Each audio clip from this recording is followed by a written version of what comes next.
Welcome in एक study में हूं अरुण कुमार यादव और पिछले कुछ दिनों से मैं आपसे YouTube की कम्युनिटी में हर रोज एक क्वेश्चन पूछता हूं। एक क्वेश्चन क्लास 8th का, एक 9th का और एक 10th का।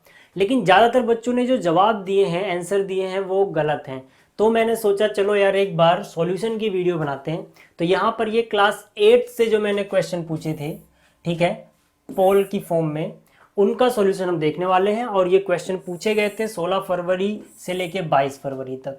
हम यहाँ पर ये भी देखेंगे कि कितने % बच्चों ने सही जवाब दिया है, कितनों ने गलत जवाब दिया है। ठीक है, इसी तरह से क्लास 9th और क्लास 10th के जो क्वेश्चन पूछे थे उनकी भी वीडियो में जल्दी ही बना दूंगा। ठीक है, तो यहाँ पर देखो मैंने क्या किया था। जो सबसे पहला क्वेश्चन था, सबसे पहला क्वेश्चन बहुत ईजी सा रखा था। हालांकि ये क्वेश्चन ईजी जरूर है लेकिन कॉन्सेप्ट आपका क्लियर करते हैं। तो यहाँ पर जो भी क्वेश्चन मैं आपसे पूछूंगा आप उसमें पार्टिसिपेट करना, उसका आंसर देना। और जैसे ही वीक एंड होगा यानी कि संडे को हम, ठीक है, आज तो संडे नहीं है लेकिन अब से पूरे हफ्ते में आपसे क्वेश्चन पूछूंगा, ठीक है, एक दिन में एक, और संडे को उसका आंसर डिस्कस क्या करेंगे हम लोग। ठीक है, तो यहाँ पर देखो जो मैंने पहला क्वेश्चन पूछा था वो था जीरो इज, मतलब जीरो क्या है। पहला ऑप्शन था the identity for addition of rational number. दूसरा क्वेश्चन था the identity for subtraction of rational number. तीसरा क्वेश्चन था the identity for multiplication of rational numbers. चौथा क्वेश्चन था the identity for division of rational number. ठीक है, 1500 बच्चों ने आंसर दिया था। ठीक है, 1.5 के अवार्ड आप यहाँ पे देख सकते हो। 1500 बच्चों ने आंसर दिया था जिसमें से 90% बच्चे सही थे। ये एक ऐसा क्वेश्चन है जिसमें ज्यादातर बच्चों ने सही जवाब दिया है। इसके अलावा जो क्वेश्चन है उसमें ज्यादातर बच्चे गलत जवाब दे रहे हैं। ठीक है, पहले देखो जिन्होंने गलत जवाब दिया इसका उनको मैं बताऊं। देखो यहाँ पर इसका सही आंसर क्या था। जो जीरो होता है वो आइडेंटिटी होता है for addition of rational number. ठीक है, यहाँ पर एडिशन की आइडेंटिटी का मतलब ये है कि अगर हमारे पास कोई भी नंबर है, ठीक है ना, अगर हमारे पास कोई भी नंबर है, अगर हमारे पास कोई भी नंबर है, ठीक है, तो हम उसमें क्या ऐड करें, ठीक है ना, क्या ऐड करें कि आंसर सेम रहे, मतलब जो नंबर था वही नंबर रहे। ठीक है, तो सिंपल सी बात है कि अगर आप जीरो ऐड करोगे, किसी भी नंबर में आप जीरो ऐड कर लो, नंबर में कोई चेंज नहीं आएगा, नंबर वही रहेगा। मतलब जो जीरो होता है ये क्या होता है, ये identity for addition of rational number होता है। ठीक है, तो यहां पर देखो 90% बच्चों ने सही जवाब दिया। लेकिन एक दूसरा क्वेश्चन जो मैंने उससे अगले दिन पूछा वो था वन इज। ठीक है, जो यहाँ पर वन है, ठीक है, जो वन है वो क्या होता है। फिर से वही 4 ऑप्शन। अब इसका, ठीक है, जवाब 1300 बच्चों ने दिया था। ठीक है, 1.3 के आप वहां पे देख सकते हो। और इसमें से सिर्फ 12% बच्चे ऐसे थे जिनका जवाब सही था। ठीक है, मतलब कि जितने बच्चों ने आंसर दिया, ठीक है, सिंपल सा क्वेश्चन था कि वन क्या होता है इनमें से, इसमें से सिर्फ 12% बच्चों ने सही जवाब दिया, बाकी के आंसर गलत थे। सही जवाब क्या होगा कि भाई जो वन होता है वो आइडेंटिटी होता है for multiplication of rational number. अब यहाँ पे मल्टीप्लीकेशन की आइडेंटिटी का ये मतलब है कि अगर आपके पास कोई नंबर है, तो आप उसको किससे मल्टीप्लाई करोगे, किस चीज़ से मल्टीप्लाई करोगे कि जो नंबर है वो सेम रहे, उसकी आइडेंटिटी में कोई चेंज ना आए। तो हम बोलेंगे यार अगर 1 से मल्टीप्लाई कर दिया जाए तो जो भी नंबर होगा वही रहेगा। भाई अगर जैसे आपके पास 5 है, 5 को 1 से मल्टीप्लाई करोगे आंसर 5 ही आएगा। तो मतलब कि जो वन होता है वो आइडेंटिटी होती है for multiplication of rational numbers. इसका जवाब सिर्फ 12% बच्चों ने सही दिया था। ठीक है, अगला क्वेश्चन क्या पूछा था। ठीक है, अगला क्वेश्चन भी बहुत इजी था कि जो रेसिप्रोकल होगा 1, -1 और 0 का वो क्या होगा। ठीक है, पहला ऑप्शन था 1 1 0, यानी 1 का रेसिप्रोकल 1, इसका 1 और इसका 0। दूसरा ऑप्शन था 1 -1 0। तीसरा था 1 -1 नॉट डिफाइंड। चौथा था नन ऑफ दीज। अब इसका जवाब देखो बच्चों ने क्या दिया है। 71% बच्चों ने यहाँ पे टिक लगाया जबकि ये गलत आंसर है। सही क्या है, सही है 1 -1 एंड नॉट डिफाइंड। ठीक है, हम यहाँ पर किसकी बात कर रहे हैं, रेसिप्रोकल की। आपको पता होगा कि अगर हमारे पास एक नंबर ए है तो इसका रेसिप्रोकल क्या होता है 1/a, यानी इसको उलट दो। ठीक है, इसी तरह से अगर हमारे पास एक नंबर a/b है तो इसका रेसिप्रोकल का मतलब क्या है b ऊपर a नीचे, उल्टा कर दो।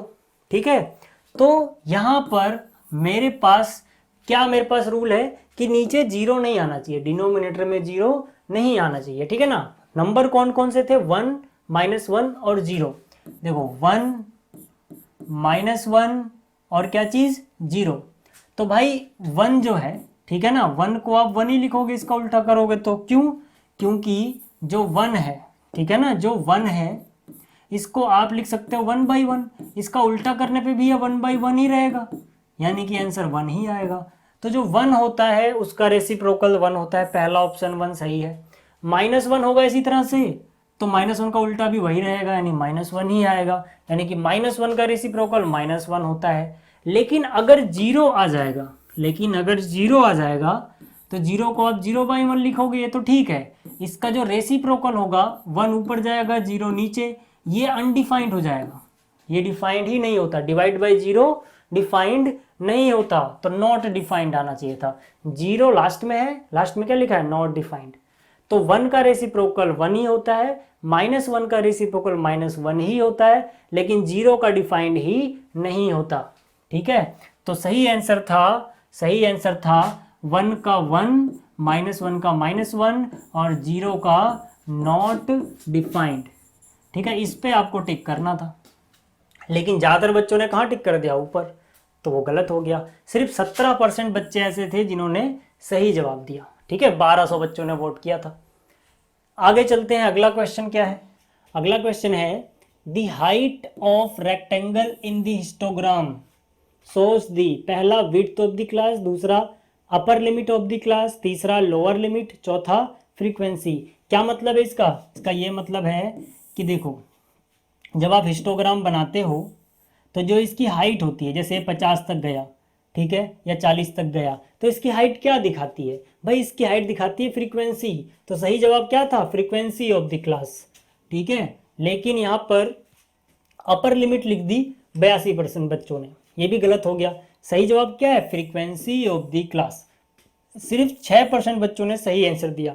तो आप याद रखना, जो आप हिस्टोग्राम बनाते हो, ठीक है, इसमें जो ये रेक्टेंगल बनता है, ये जो रेक्टेंगल बना, इसकी जो हाइट होती है, इसकी हाइट जो होती है, ये फ्रीक्वेंसी दिखाती है उस क्लास की। ठीक है, तो यहाँ पर सिर्फ 6% बच्चों ने सही जवाब दिया था। अगला क्वेश्चन क्या था, सबसे इजी क्वेश्चन। ठीक है, जितने भी क्वेश्चन है सबसे इजी क्वेश्चन है कि भाई जो रेंज होगा, ठीक है, जो रेंज होगा, ठीक है, इस डेटा का वो क्या होगा। भाई रेंज क्या होता है, ठीक है, सिंपल सा फॉर्मूला है रेंज का, रेंज बराबर मैक्सिमम वैल्यू माइनस में मिनिमम वैल्यू। ठीक है, मैक्सिमम माइनस मिनिमम। अब जरा देखो यहाँ पे मैक्सिमम कौन है, यहाँ पर 9, 8, 4, 3 इस तरह से मैक्सिमम जा रहा है 15, 15 से बड़ा कोई है ही नहीं। मिनिमम कौन है, सबसे छोटा है 1, तो यानी मैक्सिमम 15 में से मिनिमम 1 घटाया, कितना बच गया 14। तो आंसर क्या होना चाहिए था, आंसर बी 14 होना चाहिए था। लेकिन किया क्या है, ठीक है, यहाँ पर सिर्फ 19% बच्चे ऐसे हैं जिन्होंने आंसर 14 लिखा है, सिर्फ 19% बच्चों ने। मैक्सिमम बच्चे कहाँ चले गए, 77%। यहाँ पे देखो, इसको मिटाता हूँ, 77% बच्चे 15 पे ही चले गए। सिंपल सा फॉर्मूला होता है रेंज निकालने का, सबसे बड़े में से सबसे छोटा वाला घटा दो। ठीक है, तो 15 में से 1 गया, 14 आना चाहिए था। सिर्फ 19% बच्चों ने इसका आंसर दिया। ठीक है, अगला क्वेश्चन देखो। अगला जो क्वेश्चन पूछा था वो क्या था, वो था ए डाइस इज थ्रोन 2 टाइम्स। एक डाइस यानी जो लूडो खेलते हो आप, उसका पासा 2 बार फेंका गया। The sum of number appearing on the dice are noted, the number of possible outcome is. मतलब कि जो लूडो का पासा होता है वो 2 बार फेंका गया, दोनों बार जो नंबर आया उसको जोड़ लिया गया, तो सम निकल गया। ठीक है, पहली बार ये नंबर आया, दूसरी बार ये नंबर आया, दोनों को जोड़ लिया। ठीक है, जोड़ने के बाद क्या निकला, सम। तो यहाँ पर जो पॉसिबल आउटकम पूछी गई है, आउटकम क्या चीज है, आउटकम है उन दोनों नंबर्स का सम। तो पूछा गया है पॉसिबल आउटकम कितनी हो सकती है, मतलब सम करके दोनों को क्या क्या आ सकता है।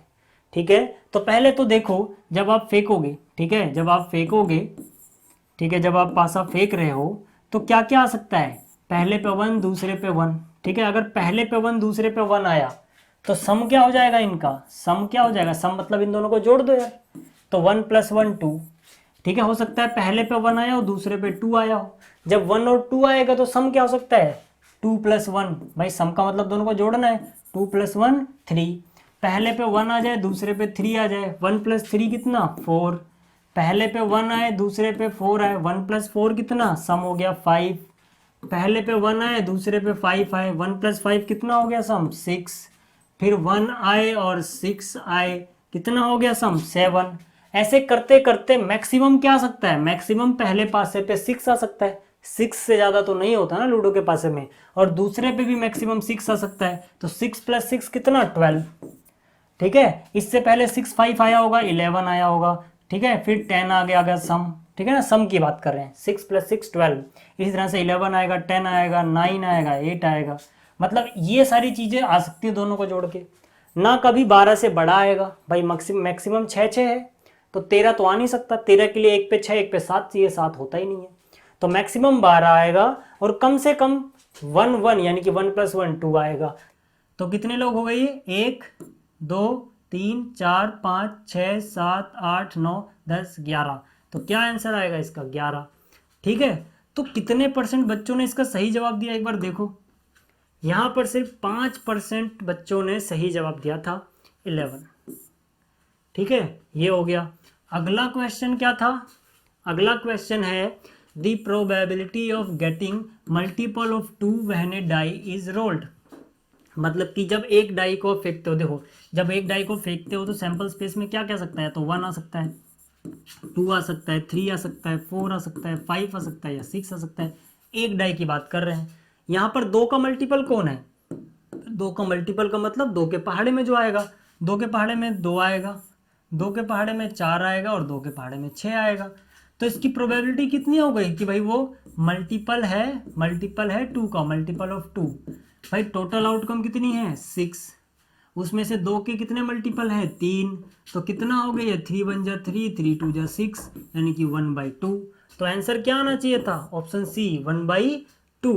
लेकिन यहाँ पर देखो जरा, सिर्फ 19% बच्चों ने सही आंसर दिया है 1/2, ठीक है। तो ये इस हफ्ते के मतलब पिछले हफ्ते के पोल थे।